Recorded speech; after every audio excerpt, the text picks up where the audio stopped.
नमस्कार मित्रों, आप सभी का स्वागत है मुहूर्त चिंतामणि की इस कक्षा में। हम लोग मुहूर्त चिंतामणि ग्रंथ का अध्ययन कर रहे हैं और अध्ययन के क्रम में हम लोग जो कर्ण में सूर्य की संक्रांति होती थी, उसके वाहन आदि का हम लोग ज्ञान कर रहे थे। तो उसी क्रम में हम लोग आगे बढ़ेंगे और आज हम लोग वस्त्र, पुष्प इत्यादि, भक्ष्य इत्यादि, जाति इत्यादि को हम लोग देखेंगे। ठीक है। वस्त्रम श्वेत सुपीत हारितक पांडवा रक्त कालासितम चित्रम कंबल दिग्घनाभ मथ शस्त्रम स्याद भुशुंडी गदा। तो कहा कि वस्त्रम, जो वस्त्र होते हैं वह क्या होते हैं? तो कहा कि श्वेत, अगर बव जो करण है उसमें अगर सूर्य की संक्रांति होती है तो उस संक्रांति के जो वस्त्र होते हैं वो क्या होते हैं? श्वेत। अब इसका प्रयोजन क्या है? वो प्रयोजन जो है आपको श्लोक के अंत में देखने को मिलेगा। ठीक है। तो वस्त्र क्या होते हैं? बवकरण में हो तो श्वेत मतलब सफेद वस्त्र होते हैं। उसी प्रकार से बालव में हो तो सुपीत, पीला जो होता है वह वस्त्र माना जाता है। उसके बाद कौलव में होगा तो कौलव में हरित, हरा जो रंग है वह वस्त्र का रंग हरा माना जाता है। फिर उसके बाद क्या कहा कि पांडु, पांडु तैतिल। ठीक है। पांडु, पांडु क्या हो जाएगा? तैतिल अगर करण में सूर्य की संक्रांति लगती है तो वस्त्र का जो रंग हो जाएगा वो पांडु, हल्का हल्का पीलापन लिया हुआ है, यानी कि सफेद और पीला मिक्स वाला जो कलर है वो हो जाएगा। अगर गर जो करण है उसमें होगा तो आरक्त, यानी कि हल्का गाढ़ा लाल टाइप का जो रंग है वो किस में हो जाएगा? गर करण में अगर सूर्य की संक्रांति होती है तो उस समय गाढ़ा लाल वस्त्र का रंग माना जाता है। उसके बाद काला, काला मतलब ब्लैक, ब्लैक जो कलर है वह जब वणिज करण में सूर्य की संक्रांति लगेगी तो उसमें काला रंग माना जाता है। और असित, असित मतलब जैसे जो वो होता है, क्या बोलते हैं, असित मतलब जैसे इसका रंग मतलब भी जो है वह काला ही होता है, लेकिन असित का यहाँ पर जो अर्थ लिया गया है वो जो काजल का रंग होता है उस टाइप का काला यहाँ पर लिया गया है। ठीक है। ये कब हो जाएगा? जब भद्रा करण में सूर्य की संक्रांति लगेगी तब वो वस्त्र माना जाएगा। उसके बाद चित्र, चित्र विचित्र अनेक प्रकार के रंग मिक्स हो जिसमें वैसा माना जाएगा शकुनी में। फिर कंबल, कंबल, कंबल के टाइप का जो रंग होता है उस प्रकार का माना जाएगा किसमें? चतुष्पद में। ठीक है। और आ जाएगा दिग, दिग यानी कि दिशा, दिशा ये ही हो जिसका वस्त्र, यानी कि वस्त्र से रहित। ठीक है। दिगंबर जो वस्त्र से रहित होते हैं, वस्त्र ही नहीं होते, तो वैसा क्या हो जाएगा? वस्त्रहीन माना जाएगा जब नाग करण में सूर्य की संक्रांति हो। उसके बाद घनाभ, मेघ के सदृश, यानी कि आसमानी जो कलर होता है वैसा जो है वो माना जाएगा किमस्तुग्न करण में। उसके बाद कहा कि अथ शस्त्रम, इसके बाद शस्त्र बता रहे कि शस्त्र क्या क्या होते हैं। ठीक है। अभी वस्त्र बताए, उससे पहले वाहन बताए थे, अब शस्त्र बता रहे कर्ण के हिसाब से कि कौन से कर्ण में अगर संक्रांति होती है तो क्या शस्त्र माने जाते हैं। सबसे पहले भुसुंडी। ठीक है। भुसुंडी अगर बव करण में सूर्य की संक्रांति होती है तो वह शस्त्र क्या माना जाता है? भुसुंडी माना जाता है। बालव करण में हो तो क्या माना जाएगा? गदा, गदा माना जाएगा शस्त्र। अब आगे देखते हैं। उसी प्रकार से खड्ग, खड्ग माना जाएगा, खड्ग मतलब वही तलवार, तलवार जो है कब माना जाएगा? जब कौलव करण में सूर्य की संक्रांति होगी। उसके बाद दंड, दंड माना जाएगा जब तैतिल करण में सूर्य की संक्रांति होगी तो दंड माना जाएगा। उसके बाद सरास, सरास मतलब धनुष, धनुष जो है कब माना जाएगा? जब गर, गर करण में जब सूर्य की संक्रांति होगी तो धनुष माना जाएगा अस्त्र में। उसके बाद तोमर, तोमर माना जाएगा जब किसमें हो? वणिज जो करण है उसमें जब सूर्य की संक्रांति हो तो ये माना जाएगा तोमर। उसके बाद अथ अनंतर, इसके बाद कुंत, कुंत मतलब भाला, भाला जो है जब भद्रा करण में सूर्य की संक्रांति होगी तो शस्त्र क्या माना जाएगा? भाला माना जाएगा। फिर पाश, पास जो है प्राचीन समय में रस्सी पास इत्यादि होते थे, तो वो जो हो जाएगा वो शकुनी करण में जब होगा सूर्य की संक्रांति तो पाश माना जाएगा। उसी प्रकार से चतुष्पद में होगा तो अंकुश माना जाएगा, और नाग में होगा तो अस्त्र माना जाएगा। ठीक है, और उसमें किमस्तुग्न में होगा तो बाण माना जाएगा। ये हो जाएंगे आपके शस्त्र। ठीक है, अतः अनंतर भक्ष्यम मतलब खाने वाले पदार्थ, ये क्या क्या होंगे? तो जब उसमें बब करण में जब सूर्य की संक्रांति होगी तो अन्न, अन्न मतलब भात इत्यादि, ये माना जाएगा बब करण में। ठीक है, अब बब बालव में होगा तो बालव में क्या माना जाएगा? परमान्न, परमान्न मतलब खीर, खीर माना जाएगा उस संक्रांति का अन्न। उसके बाद क्या हो जाएगा? भक्ष पक्वान्न। ठीक है, भक्ष, भक्ष मतलब भिक्षा का अन्न। ठीक है, भिक्षा का अन्न, भक्ष अन्न पक्वान्न दो शब्द है यहाँ पर। भक्ष अन्न मतलब भिक्षा का अन्न, ये हो जाएगा किसका? बब बालव कौलव, कौलव का जो है वो भिक्षा का अन्न हो जाएगा। फिर कौलव के बाद तैतिल, तैतिल में क्या हो जाएगा? पकवान, पकवान मतलब पूड़ी इत्यादि जो चीजें हो, तो पूड़ी मालपुआ इत्यादि जो चीजें है वो पकवान में आती है। तो ये तैतिल में जब होगा तो तैतिल में क्या हो जाएगा? पकवान होगा। उसके बाद आता है गर, गर में क्या हो जाएगा? दुग्धम, दुग्ध यानी कि दूध होगा। उसके बाद वणिज, वणिज में दधी, दधी मतलब दही, दही जो है वो वणिज में अन्न हो जाएगा। उसके बाद बिष्टि अर्थात जो भद्रा है उसमें क्या हो जाएगा? चित्रितान्न, चित्रितान्न मतलब खिचड़ी, खिचड़ी जो है चित्रितान्न मतलब अलग अलग प्रकार के अन्नों को मिलाकर बनाया हुआ, तो ये क्या हो जाएगा? खिचड़ी हो जाएगा जब भद्रा होगी। उसके बाद गुड़म, गुड़ हो जाएगा शकुनी में। ठीक है, गुड़ हो जाएगा शकुनी में। मधु, ठीक है, मधु हो जाएगा चतुष्पद में, मधु हो जाएगा शहद, जो शहद है वह किस में हो जाएगा? चतुष्पद में हो जाएगा। उसके बाद आज्य, आज्य अर्थात घी, घी जो है वह नाग जो करण है उसमें घी हो जाएगा।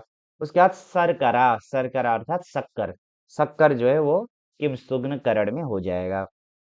उसके बाद कहा कि अथ अनंतर, इसके बाद में लेपह, लेपन, जो शरीर में इत्यादि में जो माथे इत्यादि में लगाते हैं वो लेपन जो है वो क्या क्या होगा? तो कहा कि मृगनाभि, मृगनाभि अर्थात कस्तूरी।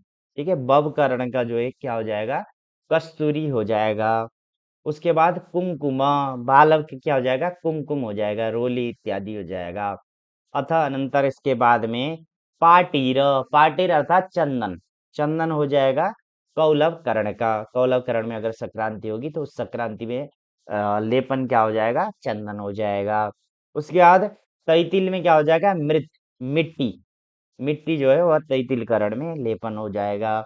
उसके बाद गोरोचन, गोरोचन जो होता है वह जो होता है गोरोचन हल्का हल्का लाल कलर का होता है, उसको गोरोचन बोलते हैं। ठीक है, तो ये हो जाएगा आपका अ, ये हो जाएगा आपका गरकरण का। उसके बाद आगे देखते हैं तो याव, याव, ठीक है, याव मतलब क्या हो जाएगा? महावर, महावर क्या होता है? तो महावर जो औरतें हाथ पैर में जो हल्का हल्का लाल कलर का जो रंग लगाती है, ज्यादातर बिहार के साइड में आप देखेंगे, तो उसको बोलते हैं महावर। ठीक है, याव। उसके बाद ये याव किसका हो जाएगा? वणिजकरण का होगा। फिर आता है औतुमद, औतुमद मतलब जो वो है बिलाव मद जिसको बोलते हैं, वो हो जाएगा किसका? बिष्टि अर्थात भद्राकरण का। उसके बाद निशा, निशा मतलब हल्दी, हल्दी जो है वो शकुनी करण का हो जाएगा लेपन। उसके बाद अंजन, अंजन मतलब काजल, काजल जो है वह चतुष्पद करण का हो जाएगा। अथा अनंतर इसके बाद काला गुरु, काला गुरु मतलब जिसको अगर बोलते हैं वो नागकरण का हो जाएगा। और चंद्र का, कपूर जो है वह किम करण का लेपन हो जाएगा। ठीक है, इसके बाद जाति, जातियां क्या क्या होती है? कौन कौन से करण में अगर संक्रांति लगे तो कौन कौन सी जाति होती है? तो दैवत, अगर बब, बब जो करण है उसमें सूर्य की संक्रांति लगती है तो कौन से जाति होती है? दैवत, देव जाति होती है उसकी। और अगर बालव में लगे तो भूत जाति होती है, कौलव में लगे तो सर्प जाति होती है। और तैतिल में लगे तो बीहग, बीहग अर्थात पक्षी, पक्षी जाति होती है। गर में लगे तो पशु, पशु जाति होती है। ठीक है। और बणिज में लगे तो एण, एण अर्थात मृग, हरिण, हरिण जाति होती है। और वहां पर बिष्टि जो भद्रा है उसमें लगे तो विप्र, ब्राह्मण वर्ण होता है। ठीक है। ततः तदनंतर उसके बाद में अगर शकुनी में लगे तो क्षत्रिय, क्षत्रिय होता है। और चतुष्पद में लगे तो वैश्य का, वैश्य होता है। और नाग में लगे तो शूद्र होता है। और किमसुग्न में लगे तो संकर भव, संकर भव यानी कि वर्ण संकर जो है वह जाति बताई गई है। फिर इसके बाद आते हैं पुष्पम। पुष्प कौन कौन सा होता है? तो कहा कि पुन्नाग, अगर बवकरण में अगर संक्रांति लगती है तो पुन्नाग, नाग केशर जो है वह पुष्प हो जाएगा। अगर उसी प्रकार से बालव में लगे तो जाति, जाति अर्थात चमेली, जो चमेली होती है, चमेली का फूल, वो हो जाएगा। उसके बाद कौलव में होगा तो बकुल, बकुल एक फूल आता है, तो वो हो जाएगा आपका जब इसमें लग जाएगा, क्या बोलते हैं, कौलव में जब लगेगा तो बकुल उसको बोला जाएगा, बकुल का फूल उसका संज्ञा होगा, जिसको मौलश्री भी बोलते हैं हिंदी में। उसके बाद केतक, केतकी का जो फूल है वह तैतिल करण का माना जाएगा। उसके बाद आते हैं गर में। गर्म करण का जो है वह बिल्व, जो बिल्व पत्र हम लोग जानते हैं, वो हो जाएगा गर करण का। उसके बाद अर्क, अर्क अर्थात मदार, मदार का जो फूल है वो हो जाएगा वणिजकरण का। फिर दुर्वा, दुर्वा हो जाएगा बिष्टि अर्थात भद्राकरण का जो है वो दुर्वा हो जाएगा। फिर अंबुज, अंबुज अर्थात कमल, कमल जो है वो शकुनीकरण का हो जाएगा। फिर उसके बाद आता है मल्लिका, मल्लिका जिसको हम लोग जैस्मिन भी बोलते हैं, वो हो जाएगा चतुष्पद का। पाटलिका, गुलाब, गुलाब जो है वह हो जाएगा नागकरण का। और उसी प्रकार से जपा, ठीक है, जपा जो वो है अड़हुल जिसको बोलते हैं, वो हो जाएगा किमसुग्न का। अड़हुल का जो फूल होता है वह किमसुग्न करण का पुष्प हो जाएगा। अब लास्ट में आया कि इनका प्रयोजन क्या है। कहा कि संक्रांति वस्त्राशन वाहनादे नाशश्च तद्वृत्त्युपजीवी नाम च स्थितोपविष्ट स्वपताम च नाशः। अब कहा कि जब ये चीजें होंगी तो क्या होगा, तो उन उन मासों में, क्योंकि जो संक्रांति होगी तो वो तो हर महीने में क्या होगा कि हर महीने में संक्रांति लगेगी।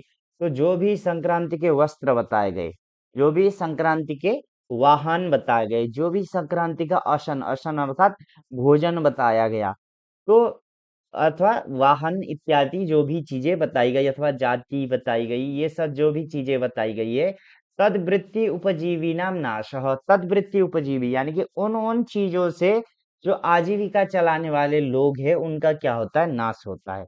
जैसे यहाँ पर क्या कहा, यहाँ पर देवता कहा, ठीक है, देवता से संबंध रखने वाले भूत हो गया, जैसे यहाँ पर ब्राह्मण हो गया, क्षत्रिय हो गया, वैश्य हो गया, तो उन उनको नाश करेगा। ठीक है। जैसे यहाँ पर कहा गया, हाँ यहाँ पर पुष्प में बताया गया कि जैसे बब का पुन्नाग यानी कि नागकेशर पुष्प बताया गया। तो अगर बब करण में सूर्य की संक्रांति लगेगी तो जो नागकेशर का व्यापार इत्यादि करते होंगे उनको क्या होगा, हानि होगा, ऐसा जानना चाहिए। उसके बाद कहा कि स्थित उपविष्ट स्वपताम च नाशः। फिर कहा कि स्थित, जब सूर्य की संक्रांति लगे, ठीक है, सूर्य जैसे आगे कहा गया था कि सूर्य खड़े हुए संक्रांति लगती है, बैठे हुए संक्रांति लगती है, सोते हुए संक्रांति लगती है। तो कहा कि स्थित, अगर सूर्य के खड़े हुए अगर वो लग जाए, संक्रांति लग जाए, तो उस समय पे जो भी लोग खड़े हुए होंगे उनका नाश होगा। उसी प्रकार से उपविष्ट, अगर सूर्य के जो है कि बैठे हुए अगर संक्रांति लगती है तो जो मनुष्य बैठे हुए होंगे तो उनको क्या होगा, कष्ट होगा। उसी प्रकार से अ, स्वपताम च नासः, स्वपताम यानी कि जो सोते हुए जो लोग मतलब सोते हुए अगर संक्रांति होती है तो क्या हो जाएगा, सोते हुए लोगों का नाश होगा। इस प्रकार से जानना चाहिए। स्थितोपविष्ट स्वपताम च नासः, स्थित हो, ठीक है, और उसके बाद उपविष्ट और स्वपताम च नासः, इस प्रकार से इस चीज को कहा गया है। तो इसको इस प्रकार से जानना चाहिए। जैसे हम लोग यहाँ पर इससे पूर्व वाले में देखे भी थे, वहां पर जहाँ कहा गया था स्यात् तैतिले नाग चतुष्पदे रवि ऐसे करके एक श्लोक आया हुआ था, ठीक है। तो यहाँ पर आगे हम लोग इससे पूर्व वाले में देखे थे कि स्यात् तैतिले नाग चतुष्पदे रवि सुप्तो निविष्टस्तु गरादि पंचके किम सुग्न ऊर्ध्वः शकुनौ सकौलवे निष्ठः समश्रेष्ठ इहार्ग वर्षणे। तो वैसे ही कहा कि यहाँ पर स्थित, स्थित मतलब जो खड़े हुए लोग हैं, ठीक है। स्थित मतलब जो खड़े हुए लोग हैं उनको नाश करेगा। जब खड़े हुए में जो वहां पर आया था, क्या आया था, ऊर्ध्व आया था। ऊर्ध्व वाले जो करण थे वो कौन से थे, किमसुग्न करण था, शकुनी करण था और कौलव करण था। अगर उनमें संक्रांति लगती है तो स्थित जो खड़े हुए लोग हैं उनका जो है कि नाश करेगा। उसके बाद कहा था कि उपविष्ट बैठे हुए लोग, गर वणिज बिष्टि बब बालव, इनमें अगर सूर्य की संक्रांति होती है तो उस समय जो उपविष्ट जो बैठे हुए लोग हैं उनका क्या हो जाएगा, नाश होगा। और उसी प्रकार से स्वपतांच नासः, तो स्वपत यानी कि जो सोए हुए हैं, तो सोए हुए कौन से थे, तैतिल नाग चतुष्पद, इनमें जो है सोते हुए था। तो इस समय सोए हुए लोगों का नाश होता है, ऐसा यहाँ पर बताया गया है। इस प्रकार से इसको जानना चाहिए। तो आज के लिए इस कक्षा को यहीं विराम देते हैं। पुनः अगली कक्षा में हम लोग मिलेंगे। जय श्री राम।